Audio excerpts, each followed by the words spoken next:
గత కొన్ని రోజులుగా బీఆర్ఎస్ తన రాజకీయ ప్రయోజనాల కోసం వివిధ వర్గాలను రెచ్చగొడుతుందని ఆరోపణలు వినిపిస్తున్నాయి. ప్రభుత్వంపై కృత్రిమ ఆందోళనకు ప్లాన్ చేస్తుందని, ఈ వ్యవహారంలో గులాబీ లీడర్లు ఎంజాయ్ చేస్తుండగా నిరసనలకు దిగిన వ్యక్తులే బలి పశువులుగా మిగిలిపోతున్నారని కామెంట్స్ వస్తున్నాయి. మరోవైపు ఏ రోజు ఏ వర్గం వారితో ప్రొటెస్ట్ చేయించాలి, ఏ ఏరియాలో ఆందోళన చేయాలి, ఆ ప్రోగ్రాంకు ఎంతమంది రావాలి అనే పక్కా ప్లాన్తో గులాబీ టీం ముందస్తు క్యాలెండర్ తయారు చేస్తూ క్షేత్రస్థాయి లీడర్లకు అప్పగిస్తుందనే చర్చ ఆ పార్టీ కేడర్లో నడుస్తుంది. పాత సెలవుల విధానాన్ని పునరుద్ధరణ చేశాక కూడా ఒకే స్టేట్ ఒకే పాలసింగ్ అనే నినాదంతో స్పెషల్ పోలీసులు ఆందోళనకు దిగారు. తమ భార్య పిల్లలతో రోడ్ల మీదకు వచ్చి నిరసనలు తెలిపారు. అలా చేయడం సర్వీస్ రూల్స్కు విరుద్ధమని ఆగ్రహం వ్యక్తం చేసిన డీజీపీ సుమారు 39 మందిపై చర్యలు తీసుకున్నారు. అందులో కొందరు సస్పెండ్ అవ్వగా మిగతా పోలీసులు వెనక్కి తగ్గారు. కానీ ఈ ఆందోళనలు ప్రోత్సహించిన లీడర్లు మాత్రం ఇప్పుడు ఫోన్ చేసినా స్పందించడం లేదనే చర్చ జరుగుతుంది. తిరిగి తమకు ఉద్యోగాలు రావాలంటే ఏం చేయాలో అర్థం కావడం లేదని బాధితులు ఆవేదన వ్యక్తం చేస్తున్నట్లు సమాచారం. ప్రభుత్వంలో ఉన్నప్పుడు బిల్లులు ఇవ్వకుండా పెండింగ్లో పెట్టిన బీఆర్ఎస్ లీడర్లు ఇప్పుడు మాజీ సర్పంచులను ఆందోళనకు దిగాలి అని ఒత్తిడి చేస్తున్నట్లు విమర్శలు వస్తున్నాయి.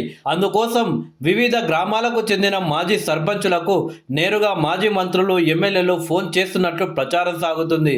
ప్రొటెస్ట్ చేయకపోతే బిల్లులు రావంటూ ఉసిగొల్పే ప్రయత్నాలు చేస్తున్నారని నిఘా వర్గాలు గుర్తించినట్లు సమాచారం.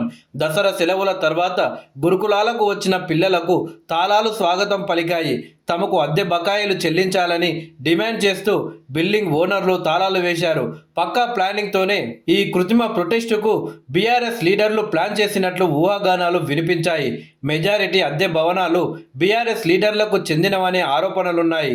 వారందరికీ ముందు రోజు ఫోన్లు చేసి అందరూ ఒకే రోజు స్కూల్ గేట్లకు తాళాలు వేయాలి అని గైడ్లైన్స్ ఇచ్చినట్లు నిఘా వర్గాల విచారణలో తేలింది. కొన్ని రోజులుగా వరి ధాన్యం సేకరణ విషయంలో మిల్లర్లు రైతులను ఇబ్బందులకు గురి చేస్తున్నట్లు ఆరోపణలు వస్తున్నాయి. తేమ, నాణ్యత పేరుతో రైతులు పండించిన పంటకు తక్కువ ధర చెల్లిస్తున్నారు. దీనితో రైతులు ఆందోళనకు దిగారు. రైతులను ఇబ్బంది పెట్టే రైస్ మిల్లర్లు గులాబీ పార్టీకి చెందిన వారే అని అనుమానాలు వ్యక్తమవుతున్నాయి. ప్రధానంగా ఉమ్మడి నల్గొండ జిల్లాలో కొందరు రైస్ మిల్లర్లు పనిగట్టుకొని రైతులను ఇబ్బంది పెడుతున్నట్లు విమర్శలు వచ్చాయి. పత్తి కొనుగోలు విషయంలో కూడా జన్నింగ్ మిల్లర్లు ఓనర్లు రైతులను ఇబ్బంది పెడుతున్నట్టు సమాచారం. వీరి వెనుక బీఆర్ఎస్ లీడర్ల ప్రోత్సాహం ఉందని తెలుస్తుంది.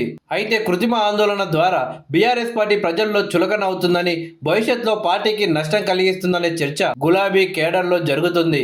కాంగ్రెస్ అధికారంలోకి వచ్చి ఏడాది పూర్తి కాలేదు. అప్పుడే నిరసనలు, ధర్నాలు చేయడం వల్ల ఉపయోగం ఉండదని, ఎన్ని ప్రొటెస్టులు చేసినా 4 ఏళ్ల తర్వాతనే అసెంబ్లీకి ఎన్నికలు వస్తాయే తప్ప ముందుగా జరగవని సొంత కేడర్ పెదవి విరుస్తుంది. మరికొంత కాలం కాంగ్రెస్ పాలకులకు సమయం ఇచ్చి ఆ తర్వాత ఆందోళనకు పిలుపు ఇవ్వాలని కొందరు నేతలు అభిప్రాయపడుతున్నట్టు తెలుస్తుంది.